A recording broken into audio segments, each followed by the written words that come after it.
Hello, Star Wars fans. My name's Joel Robinson, and this is the Squadcast. Today, we're talking all about Star Wars Celebration and what makes it a hero. Before we do that, let's introduce our guest today. Starting off, he is Mr. Zach Okra. What's going on, guys? How's it feel to be at Star Wars Celebration? Awesome. Tired? Okay, awesome. Eric, how you doing, sir? So I'm also tired, and I don't have a voice because I was in the same room as Harrison Ford, and I was screaming at the top of my lungs. It was incredible. How many hours have you been camping out? 18 hours each day. Right? About 14 to 18 hours. Yeah, I would say so. This mic is on, right? Yes, it's on.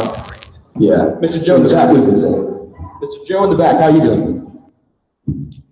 I'm doing great. Awesome. Finally got sleep first time 3 days. So. Ross, what's up? I'm doing pretty great, not gonna lie. 2 campouts, kind of, I probably should have leaned closer to the mic, but 2 campouts kind of, basically, they took their toll, to say the least. Awesome. Mr. Ben, how you doing? I'm doing good. Everyone said I finally got some sleep last night from Tuesday morning to last night around 9. I didn't get any sleep, so it was nice to sleep in a bed. Yeah, I think we counted it. We went about 67 hours without actually sleeping. 67 hours. Yeah, it was pretty great. Yeah, we're young. That's We're young dedication. and we're lunatics. Absolutely. It was totally worth it. Yeah, it was definitely worth it. So Harrison Ford. I know, right? To say, and George Lucas. Yeah, George Lucas, that was up there on the bucket list. I got to see George Lucas. We all got to see George Lucas actually in person. I mean, and that's. I was 50 feet away from Harrison Ford. We were standing on chairs. I mean, you kind of had the thought of like, oh, but the person behind me, never mind, just. I feel guilty. That's awesome. So I feel like we should just go ahead and dive right into it. Starting off, for Star Wars Celebration, I think we should talk about what about these heroes, because the reason we're here, the reason all of us are here really, is because Star Wars is more than just a movie. It's a cultural experience, and these heroes mean so much to all of us. Like, Rey is not just a character, she is a statement about the future of young girls, and Luke Skywalker is more than just a hero. He is kind of a messiah figure within the Star Wars universe, and so on and on and on. We could talk about it for all day. Ross, what character do you think really shows the heroics and really, shows off what a hero is in Star Wars? For me, I go back to the Clone Wars, which is where for me a lot of Star Wars begins. Like, I mean, the Clone Troopers, for me, not only did they start my YouTube career just with the Clone Troopers from Lego sets, but to me, Clone Troopers, they're born 10 years before conflict. Their lives are building up to being deployed into it. They have no idea what's going on aside from what the cameramen tell them. And so regardless, though, they are born into this galaxy. They know how important freedom is. And they just charge into every individual battle, regardless of what happens to them, regardless of whether they're expendable or not in a conflict that may or may not matter to them in the end. And it's an incredible heroic feat that they do it throughout the course of 3 straight years, fighting alongside the Jedi in the name of overall galactic freedom. And so for me, the Clone Troopers are just one of many, many heroic characters in the Clone Wars. It's just the clones happen to be by the millions all together in what they're doing in this fight for the galaxy. So, yeah. But then in terms of how they affected me and I think a lot of people here when the Clone Wars began, you were able through D. Bradley Baker's performance to connect to the clones. Can you hear me? Yeah. Are we good? You're good. But, yeah, I mean, the Clone Wars, it started my YouTube channel. I mean, without that and without the Clone Troopers and me, without me building the foundation of it with Lego Clone Troopers and building an army of them and just getting them all together and making friends through the Lego community, the Lego Star Wars community that was started with the Clone Wars, it would not have the clone troopers would not have had such an impact, and I would not be sitting here without the clone troopers. So not only do the clone troopers symbolize what it is to be a hero to me, but also what it is to define creativity, because if the clone troopers with the Clone Wars and the entire series never existed, I wouldn't know this guy, I wouldn't know any of these guys, I wouldn't be sitting here. And so yeah. Dude, that's awesome. So that's good.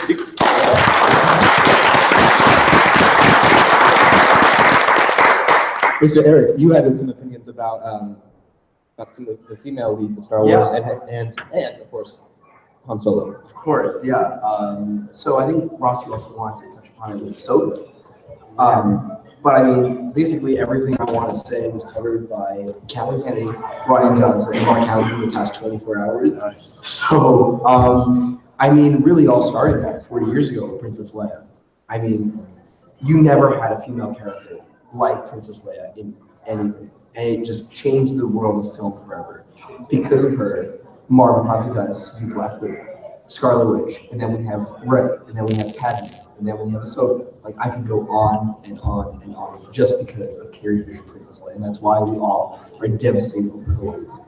Yeah, and on the topic of Ahsoka, I mean, who would have thought, 8-10 years ago when they were first developing the character, Dave Filoni and George, that Ahsoka, I forget the particular award that they had set, like the particular milestone, but when the Ahsoka book released, it was pretty up there in sale. I think it might have been even #1 somewhere. I mean, that was number one in the UK. That's Times bestseller for I think 1.5 months. Yeah, because I mean, Ahsoka started out as such a hated character and has now become a fan favorite among just about most of the people in this convention. And I am definitely one of them, because Ahsoka Tano had the same effect on my life that the clones did, because Ahsoka, when you're a 10-year-old kid and the Clone Wars is first starting out, and then you're at that point in your life, and you're a little kid, in pretty much the same age as her, she was about 14, so same age range, you grew up with that character. You grew as the series grew, you grew as the character grew, and so you became more and more attached to the character, and not only and that's incredibly important, but also how important it is that she also fights for the same reasons that even the clones do. Like I was mentioning before, she's fighting with the Jedi for galactic freedom. They're keepers of the peace, and she firmly believes in that. And it's not just because Plo Koon picked her off Sheely when she was like 4 years old. She grew to understand the galaxy and understand its limits. And even if the order that she dedicated her life to casts her out for all the wrong reasons and doesn't believe in her at all, she still went on, even post-Clone Wars, to go to Mandalore to track down Maul and protect innocent people. I mean, and those are all such incredibly heroic and important ideals, and I keep blowing into the mic, so you'll have to forgive me. I think for me, the one character that really pulls this all together, and I'm really interested in getting some of your opinions on it, but Luke is the central character of Star Wars in a lot of ways. The Star Wars theme is also called Luke's theme. I think for him, it's so interesting because what really makes him a hero is that he is this character that that really signifies selflessness and giving to others and putting others' needs before his own. And so what he does is he goes in, he's from a terrible planet, nothing is good for him. He comes from Tatooine, he's a farmer. Like literally his life is the farthest removed from any problem. And yet this one guy becomes the central figure, the savior of the entire galaxy. That seems nearly impossible. But what gives him that power, really at the heart of it, is his belief, his strong belief and dedication to the Force.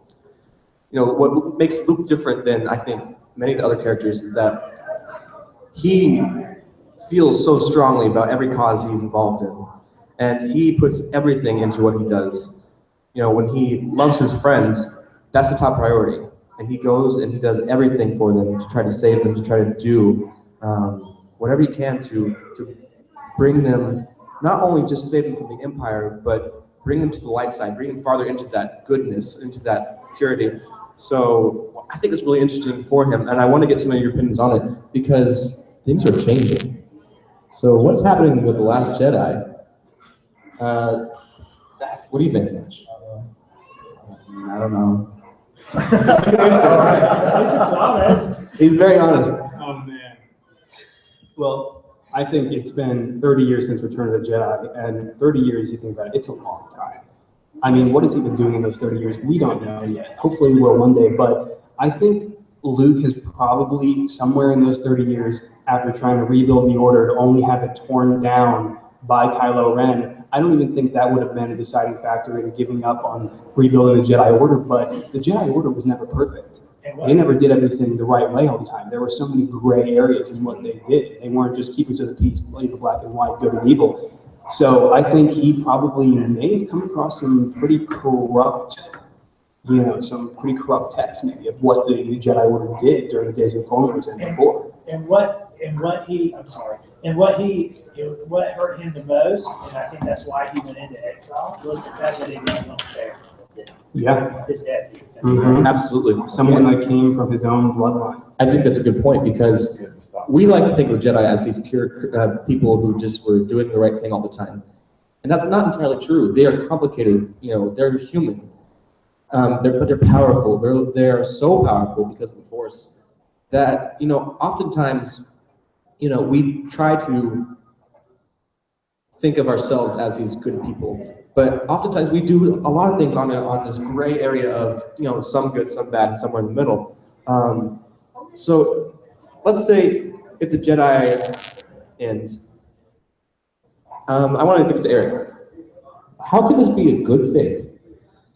I think Luke is, like, when I initially saw it, I'm like, oh, is he, going the Legends or is he going the dark side? But then after watching it countless amount of times, which is why I lost more sleep, that he's trying to protect the Jedi, and he doesn't want to see more people that he cares about dead. He doesn't want to see Rey dead, so that's why he doesn't want her to become a Jedi.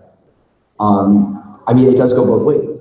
I think right now he's protecting more of his personal feelings than the fate of the galaxy, because if he cared more about the galaxy, then he would encourage more to become Jedi and have Rey, just go out and teach more if he's gone. But right now, wouldn't it have felt a lot better if he said, it's time to bring back the Jedi or fix the Jedi, but it's time for the Jedi to end? Like, what? He's given up. I mean, I think, yeah, that too, and I think he's also worried about his feelings. I definitely think he's going correct. Yeah. If I could say, I think a great example of something similar that happened might actually be Ahsoka in Rebels. You see her say, "I'm not a Jedi." Just because someone's not a Jedi doesn't mean that they're a dark side user or even in that gray area. I think you can still be on the light side but not be a Jedi. I think maybe Luke is seeing that maybe an order and a collection of either light side or dark side users maybe isn't the best thing for the galaxy. So I think maybe he might be more interested in an individual relationship with the light side and not necessarily belonging to any order, because that leads to corruption a lot of times. Yeah, in the Star Wars universe, you can still fight for good, fight for the innocent, whether you believe in the Jedi or not. And in the case of Ahsoka, she has every reason not to, almost, after the events of season 5. We have some opinions from the audience here. First up, Mario. And I wanted to ask, do you guys think he might even just reform the Jedi Order and create something new? Like something that's not as bound as the Jedi Order, with emotions and everything? Ultimately, I don't personally think so. I don't think Luke will, I feel like it'll be like the Walt Disney situation, where he never actually got to see what it was one day to come. I feel like Rey will go on to rebuild the Jedi Order ultimately at the end of the new trilogy, but I don't think Luke will be there to see it come to fruition. Good answer. I think personally that, the Jedi are very rigid, kind of almost prideful, religion of sorts. So I think what Luke is doing at his, at his heart of hearts is he's trying to reform it and make it something new and make it more, realistic to what the actual Force is. Because the Force is not just light; it's light and dark, and that's an important understanding is to comprehend that, you think you're doing these things for others, you think you're making the galaxy better, but understand the bigger picture. Understand what's going on in the galaxy. Understanding that you, just a person, can't fix everything. You're a Jedi or a Force wielder. Your responsibility is to comprehend and to follow the will of the Force. And that's really, really, really important to understand. Any other questions? Yeah. Okay, what's your name? I'm Carl. I'm Carl. Sorry. My question is what do you guys think?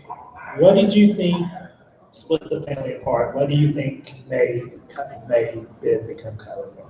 How do you feel that? Was that his relationship with Luke, or did you guys feel that it was his training going amok, or I think it was thinking that he was more like his grandfather and better than everybody else, like Anakin? I think what led him to thinking that way was definitely his parents, was Leia and Han, because Han is not the most stable guy, right? He falls into old habits easily, and Leia has, as a senator and now eventually the new leader of the Resistance, after the public realizes she's Vader's daughter, there's too many eyes on her. There's too much that she has to do for the galaxy at any given time that she was not always able to be there for Kylo, and so because she wasn't, it's like when you don't have your parents around, things can go south. And I think that's definitely happened for them. Absolutely. So we're going to hear more about it in episode 9, because episode 8 is really more centered in on Rey. They're definitely following the original trilogy formula. Force Awakens introduced all the characters just the way they did. I mean, listen, I'm not one of those people who thinks Force Awakens is new. Force Awakens is my favorite Star Wars film, and I'm proud of saying that. JJ did a genius job. Yep. Can we just give a round of applause to JJ Abrams?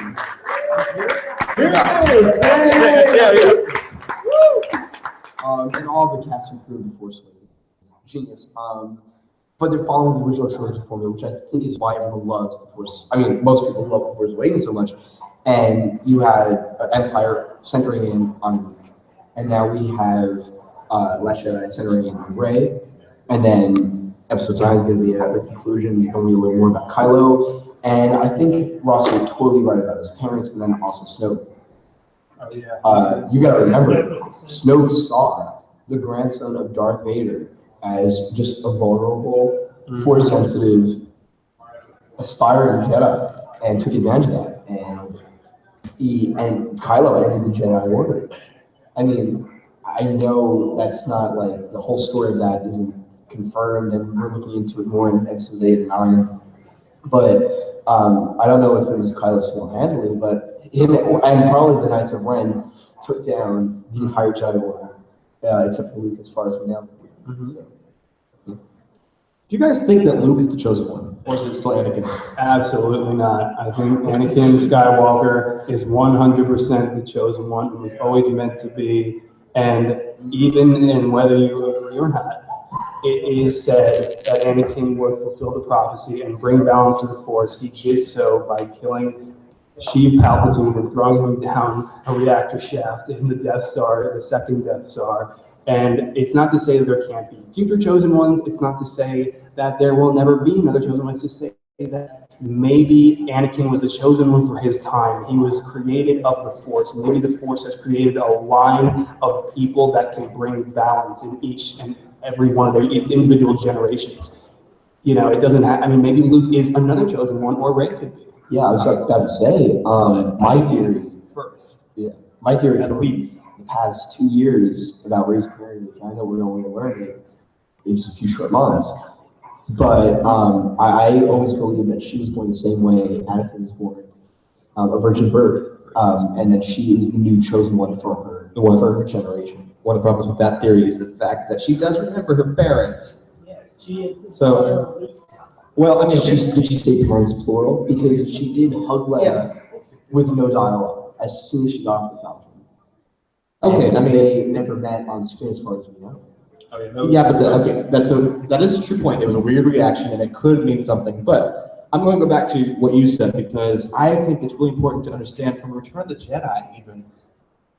It's Luke. Like, in my mind, there's no other way it could be the chosen one but Luke. I got some claps in there, that's nice. But when you think about it, like, Darth Vader, Anakin, is dying right there, and Luke's like, I gotta save you, I gotta help you. And Anakin Judson is like, you already have. And that's it. Like, Granted, Anakin wasn't doing too well that day. His suit, Palpatine specifically built his suit to have a weakness to Force lightning. It was a bad day, man. It was a bad day, but I feel like he knew what he was talking about. Like, at some level, even Anakin Skywalker recognizes, like, Luke has saved me, right? It's not that he saved the galaxy, but it's Luke that did it, right? So the one that brought him to the light side, the one that brought balance back to Anakin, was Luke. Didn't Pablo Hidalgo, like the keeper of canon, already like put this to an end? Well, you would think so, but then Dave Filoni is bringing it all back up in Rebels. I know. So- You think it was closed, but no, you're right. Well, David Filoni is just totally making my head ache every day. after Twin Sons? Yeah. Well, It's fantastic, but he's still making it where, Well, I think just because Obi-Wan and Maul are under the impression that Luke is the chosen one doesn't make it true, because Obi-Wan has completely lost hope in Anakin Skywalker and did almost 2 decades prior. And for 2 decades has had no reason to believe that Anakin is either alive or is still going to be the savior of the galaxy. And so it's understandable why Obi-Wan would think it was definitely going to be Luke. And then Maul has no idea who Anakin is to begin with. And so Luke, go ahead. it's the shuttle, you know what made you, okay. It's the shuttle scene in Jedi that made you know that they were still good in Anakin. Yeah. And honestly, Padme said that in the end. Mhm. And they're still good. Yeah. It just and- took 20 years. Pretty much like 25 years. Secondary question I'd like to ask our panel here. You raised some really good points. I'm with you on this. But secondary question: if Luke is not the chosen one, then what is his destiny? What is his purpose? I think you don't have to be the chosen one necessarily to also do the same things and have the same impact on the galaxy. The chosen one, in that sense, can be considered a title, and Luke is capable of just about the same thing in every sense of the word, because he is the direct. He's the next in this line of incredible beings that are destined to save the galaxy. So I think Luke is definitely capable of the same things. Mr. Zach, I want to hear what you have to say.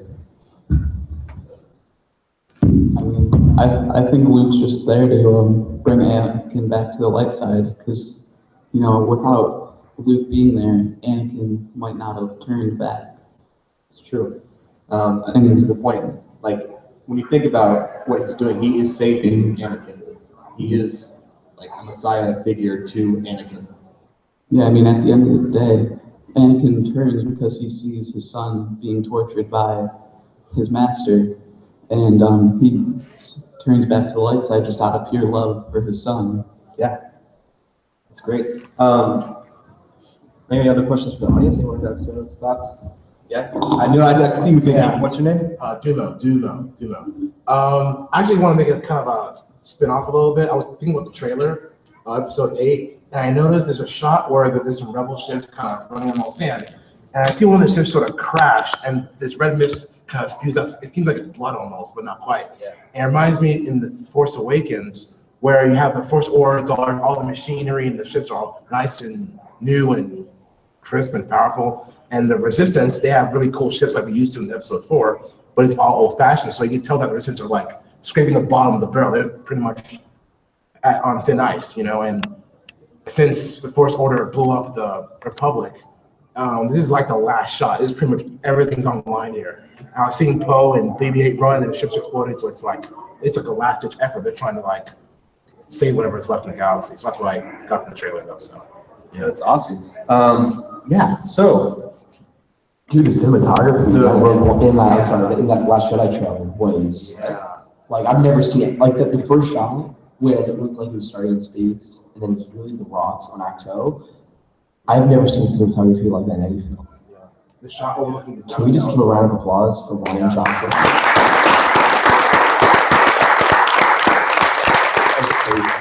Especially for what he did last night when he went into the camp out the Q hall for the Last Jedi panel, and for God knows how many hours, I fell asleep by the time he had left.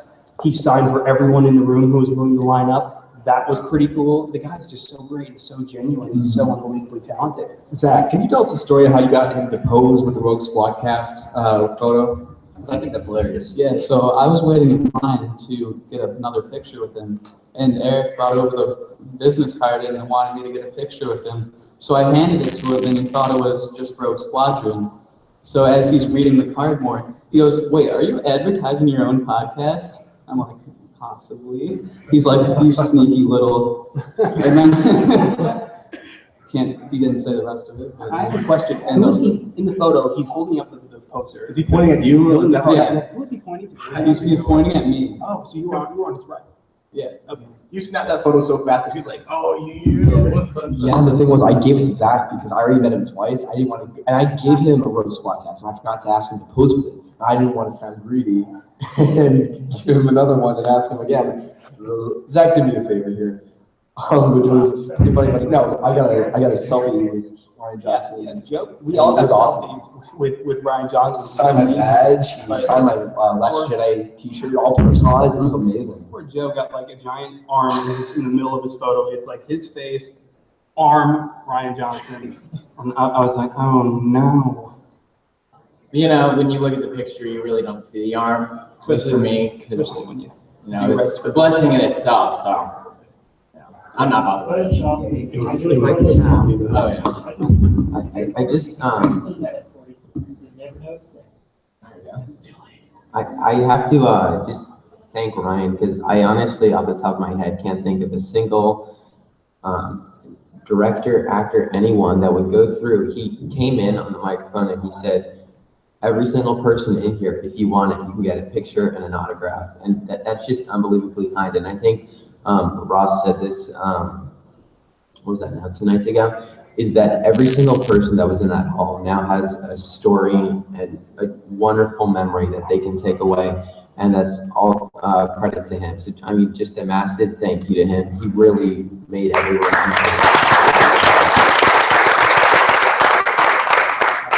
Because like when you're meeting celebrities, it's hard to tell in those quick moments how they really feel. But Ryan Johnson, as he's going through the line, you see the look on his face, and as he's speaking, it's so full of energy, and he's a fan just like every one of us, and it means so much. He understands Absolutely. where we're at.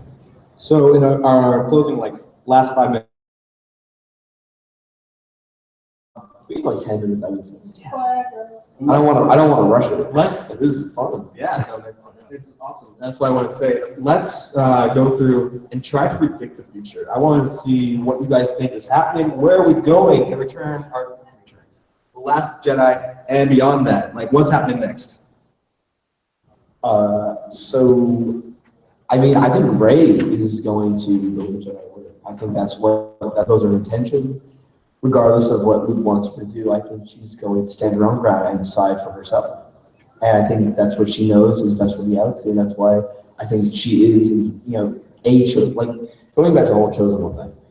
I don't think there is the chosen one. There is a chosen one. And I think that's what goes back to what you said, Joel, that there, for every generation, from Anakin, and maybe it ends at Rey, there is a chosen one. And I think there will always be, whatever chosen one, there will always be a connection to the original Anakin Skywalker.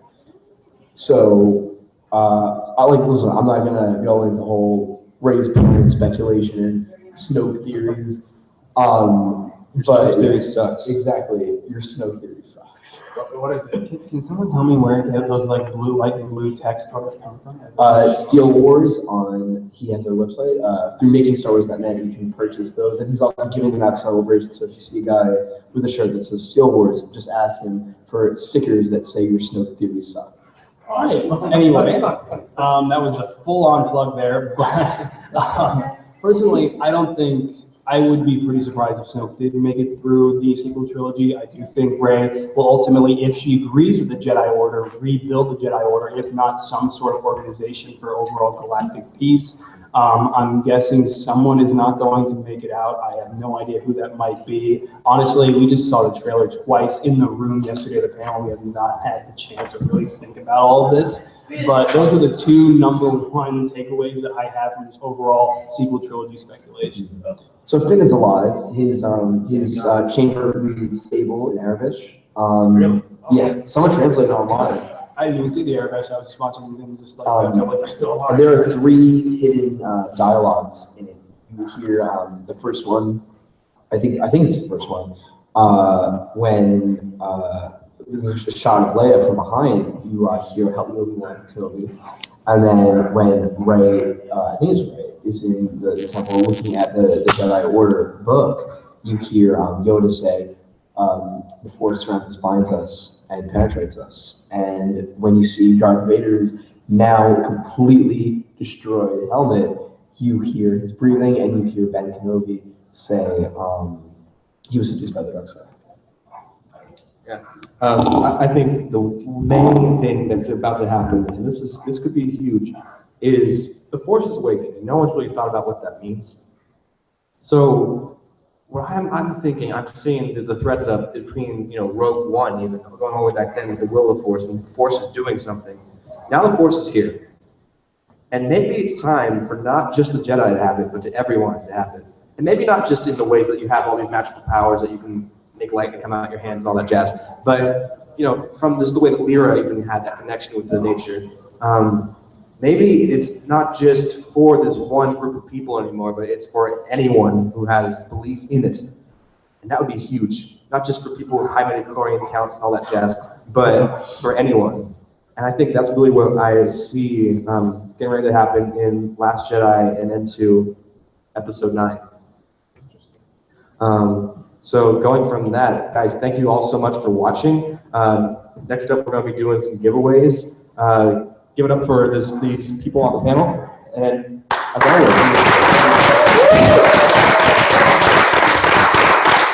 thank you all so much for doing this. This is a lot. I mean, this is crazy that we even have our own panel. Like, how often do you guys get together? I guess you guys Skype, don't you? oh, yes. Yeah. So we try to come out about once or twice every month. yeah, So, I would say about roughly every other week. yep. And you just Really, whenever there's big news. Yeah, where can we find all of you? Let's go down the line. Joe.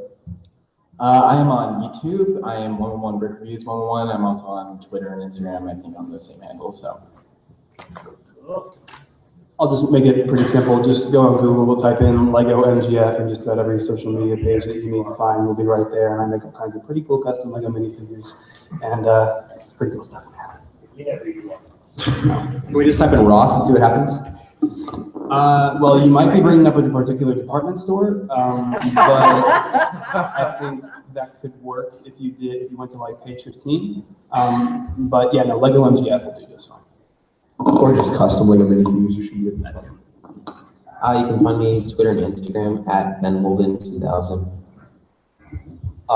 You can find me on Twitter at the Super Jedi, and then on Instagram at Eric Cameron Films, and then we don't have Facebook yet, right? We're going to. Yeah, we don't have a Facebook. And you can find the Rogue Squadcast on Twitter at Rogue Squadcast. I'm pretty sure that's it. Oh, and then you can plug it. You can find me on YouTube and Twitter at ZachR2. Okay, bending these mics sounds like the loudest straw on the planet. You can find me, if you're watching this online, at youtube.com/TheJoelRobinson, or on social media anywhere, or at Rogue Squadcast on Twitter. As always, thank you for watching, and may the Force be with you.